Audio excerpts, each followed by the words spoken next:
I had a business partner approach me about opening a yoga studio. I had never done yoga.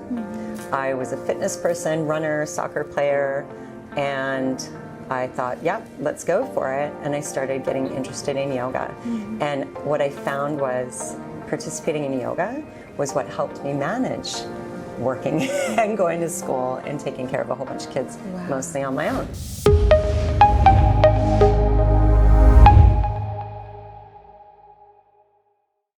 Hello everyone, and welcome to another episode of our self-care series. We're here today with Kelly Ranford. Kelly is a colleague of mine. She's a registered clinical counselor, a yoga therapist, and a yoga instructor. Kelly, we're so excited to have you here. I'm glad to be here, Yes. having this conversation with you. Definitely. I think today is going to be such an important topic that we're going to talk about, and I would love for you to share a bit more about yourself with our followers. All right, so I was a teacher at an alternate program for most of my career, 27 years. And what I found mostly that I was doing was what would be considered counseling, because it was I was working with a group of students who the regular system didn't work for, so it wasn't about teaching math and English. It was about supporting them in a whole bunch of different ways. So because of that, with up to 4 teenagers in my home and my husband working away from home and still working in the school district, I decided to go to Adler. Yes, this is where we met. Yes, and become a registered clinical counselor. So I can't remember, I was definitely, was I 50 when I finished all of that? Anyway. So then, from there, while I was doing all of that, I had a business partner approach me about opening a yoga studio. I had never done yoga. I was a fitness person, runner, soccer player, and I thought, yeah, let's go for it. And I started getting interested in yoga. And what I found was participating in yoga was what helped me manage working and going to school and taking care of a whole bunch of kids, mostly on my own. Yes. So then I started doing yoga things, fell in love with it, became a yoga instructor, and then thought, what a good fit, right? Putting counseling and the benefits of yoga together in the same space and being able to offer that to folks. Then I found out that there's actually a program to become a certified yoga therapist, which kind of seems like it seems like, okay, I'm already a therapist, I'm already a yoga instructor, but yoga isn't just about moving your body. It's about, there's 8 limbs of yoga, there is breathing, there is self-study, yamas and niyamas, and I wanted to even further learn about how to offer all of the limbs of yoga to folks on their wellness journey. So that's where I'm at now. Yes, no, it sounds really exciting for sure. Like I do yoga just to do yoga, but I can imagine just doing it from the therapy perspective and bringing that into the practice of counseling, and I can see it's beneficial for me. So I can imagine how much it's beneficial to your clients as well. Yeah, and at the same time that I was kind of discovering all of these things, and I guess it was after I finished my master's that I also went down the EMDR route for helping folks manage trauma. Then it read, when the body keeps the score, the body keeps the score. Yes, and it was like it was all there. It was like, oh my gosh. I kind of had a chance to find all these things that are best indicated for helping folks move through trauma and heal from trauma, and I'm doing the right thing to be able to offer that to folks. There are other, obviously, modalities that are useful for people managing trauma, but I felt like, okay, now I can put this all together for people, right, and offer it to them, Okay, wonderful. All right, so it's a self-care series. Yes. So maybe you could tell me a little bit about, what self-care means to you. So self-care to me means consciously doing something that nourishes you. Right? And nourishes you, not at the expense of others, but sometimes we do get caught up in taking care of other folks. And that's fine, because that feels good. But self-care is about making sure we're taking that same energy that we offer to others and directing it towards ourselves. Yes, that makes sense. And doing it with intention and having the opportunity as well to kind of take time each day to assess what that self-care needs to be for you, because it can be different moment to moment, it can be different day to day. So even just taking the time to think about, what do I need today or what do I need in this moment can be self-care on its own. So it doesn't mean going to the spa or, those things are lovely, but it doesn't mean those great big things that sometimes people equate with self-care. It can just be tuning in for a minute. Yeah, no, I love that idea of recognizing that we do self-care every day. We just don't realize it. And if we place intention behind it and, try to remain in the present moment with it, then it becomes self-care in a sense. I like that. Yeah. Okay. All right. So tell us about your business. How did you, come, I guess, that's a question. I guess, how did you, come to be a yoga therapist in a sense? Okay. So I was saying before, the yoga thing kind of came at me when I first think about doing yoga at the beginning. It wasn't in our studio here at Oxygen, New West. It was, I did start doing Bikrams. And I remember being the person at the end when people were in Shavasana and lying there thinking, please somebody else get up first. Please somebody else get up first. Because I was so type A and okay, I've done my 90-minute workout, tick. But what do you mean lay here and contemplate life? Like, nah, I need to get out of here. So slowly but surely now, my system is beginning to trust that process. And again, that's what I want to be able to offer to other folks. It sounds a lot like letting go and just being in the moment. Yeah, and also, I think what's happened is my rest and relaxation system, right, my parasympathetic nervous system has had the opportunity now through practicing yoga and through offering folks mindfulness practices. It's started to get strong enough that it's kind of countering and evening things out, countering that fight or flight or that go, go, go, busy, busy, busy. And so in my business, what I offer is therapeutic counseling, so one-to-one counseling in an office setting or online. But then I also offer folks as a yoga therapist, combining those two things. So sometimes we'll come and meet at the studio and people will work through. It's not like I say, okay, do this, do this, do that. We work through what people's needs are, whether it's a physical, that's the other thing about yoga therapy. It's not just about emotional therapy, it's also physical therapy things.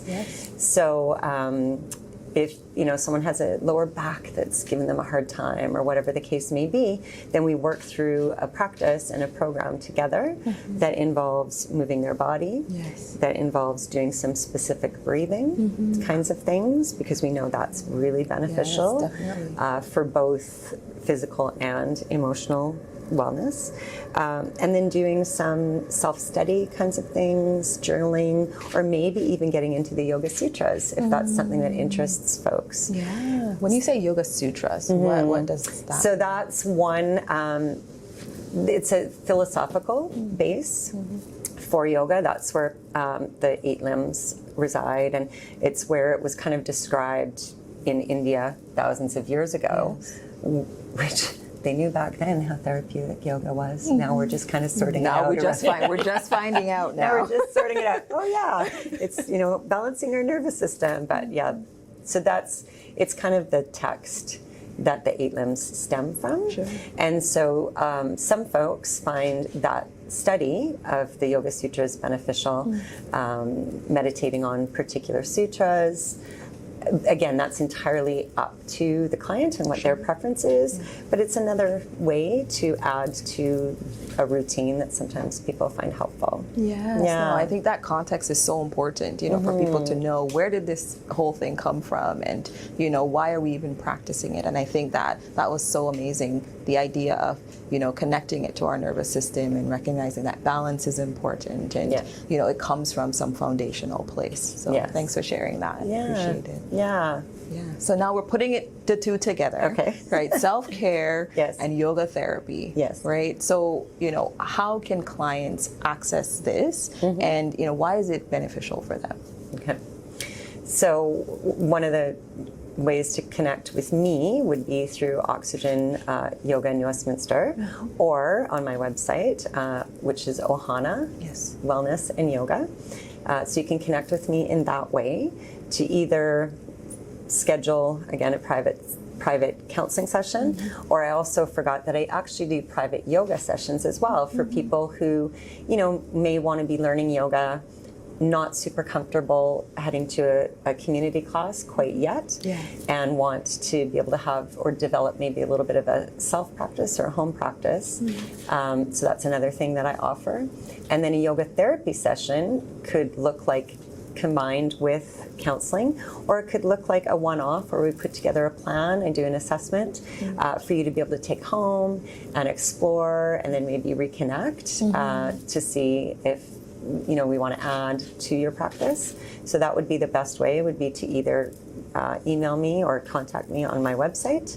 I do offer workshops as well. I offer a yoga for managing stress and anxiety. Sure. And I also offer a yoga for sleep workshop. So I have a yoga for stress and anxiety coming up. Those are 3-hour group workshops where folks can come and learn. So it's kind of a little bit of lecture, learning, question and answer, a little bit of practice, but just having the opportunity to learn what aspects of yoga benefit what aspects that you might be looking to change in your life or, make different in your life. Okay, so, now it sounds like a lot of great programming for sure, and so beneficial to different clients as well. So people who are just wanting to get an introduction to yoga, but also others who want counseling, whether it's connected to trauma or physical pain, maybe, and also just individuals who might benefit from both, combined yoga and I guess therapy as well.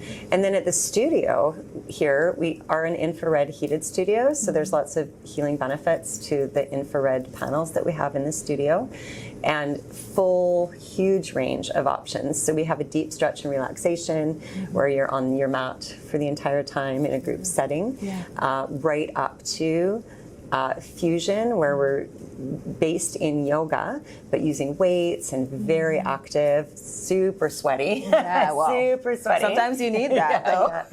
Well, that's the other interesting piece. When I say I was the person on the floor who couldn't wait to get up, yoga is different for every person. And it's really important, and I feel like the Western world is now catching up to this, because when yoga first entered or first came to the Western world, it was Ashtanga yoga, which is power yoga. Everyone does the same thing. Everyone does it the same way.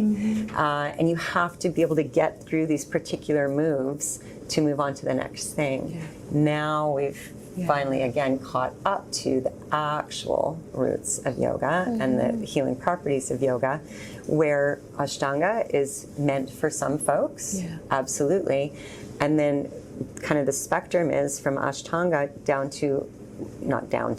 it's a spectrum, it's not up and down, one's not better than the other, to a restorative yoga practice, where the goal is to fully support ourselves. So using lots of props and setting up into a form that brings us relaxation. So zero strain on the body and setting into a form for 10, 15 minutes. Just giving our nervous system a chance to show up for that rest and relaxation. So it's interesting, this spectrum, and we offer the full spectrum because different people need different things day to day. I know that fluidity that you're talking about and spectrum, it's so important for people to realize that you don't have to fit within a specific box, right? You can figure out which type of yoga works for you, and it could also be within a space of time in your life as well. Like this one is better for this time versus 2 years from now you might be stronger and have more energy and you can try something different. And even within a class, right? Because there is this perception that yoga, you're supposed to do the form a particular way, and you're supposed to be aligned a particular way, and if I'm not doing it exactly like the picture on Instagram, then I'm not doing yoga. That's not what's true. What's true is tapping into that self-care noticing in that moment what feels right for your body and allowing that rather than what, the perceived form's supposed to look like. And I think that's a really important shift that's happening now in the yoga community, and especially in something called trauma-informed yoga that I have been trained in as well. Making sure that people have choice in everything that they do. Makes sense. Yeah. Wonderful. Yeah. All right. Well, thank you for sharing all of this with us. And we will be putting Kelly's information in the description box below. Go check out Kelly, Oxygen Fitness as well, where you'll find her and all the wonderful services she offers.